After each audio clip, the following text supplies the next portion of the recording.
Breaking news Guntur Lalapuram road ప్రమాదంలో చనిపోయిన సింగయ్య మృతిపై గుంటూరు జిల్లా ఎస్పీ సతీష్ కుమార్ క్లారిటీ ఇచ్చారు.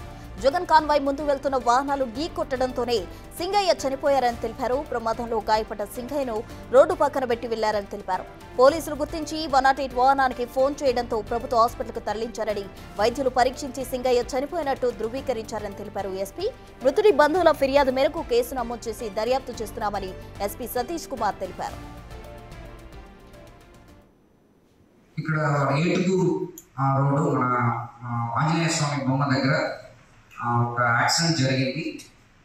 ఎక్సీఎం గారు కాన్వాయ్ వెళ్తున్నప్పుడు దాని ముందు కాన్వాయ్ వస్తుండగా ముందు 50 మీటర్స్లో అడ్వాన్స్ వెహికల్ వచ్చాయి. Tata safari white colour AP26 CE0001. ఆ వెహికల్ రాగా క్రౌడ్ ఉండగా ఈ వ్యక్తి ఏంటంటే దానిపైన ఆ పువ్వులు జరగడానికి వచ్చేసి పడిపోయిన తర్వాత కారు కూడా పైన ఎక్కింది, షోల్డర్ ఎక్కింది. సో ఇమీడియట్ గా వాళ్ళు కానీ అన్అట్రాక్టెడ్ గా ఉండిపోయారు, ఎవరు కూడా చూసుకోవట్లేదు, పక్కన పెట్టారు. తర్వాత మనమే హైవే పెట్రోల్ ద్వారా DGS తీసుకొని వచ్చాము. సో వచ్చినప్పుడే రాడెడ్ మన చెల్లి సింగయ్య అని చెప్పేసి ప్లంబరింగ్ వర్క్ చేస్తుంటారు. మెగలాయపురం నల్లపొండ వస్తున్న వ్యక్తి ఇంజురీ అయ్యారు. అక్కడ ఇంజురీ అయిన తర్వాత కూడా అక్కడ ఏమి వెహికల్స్ ఆగకుండా వెళ్ళిపోయిన తర్వాత మన పోలీస్ ASI రాజశేఖర్ అక్కడ ఎవరో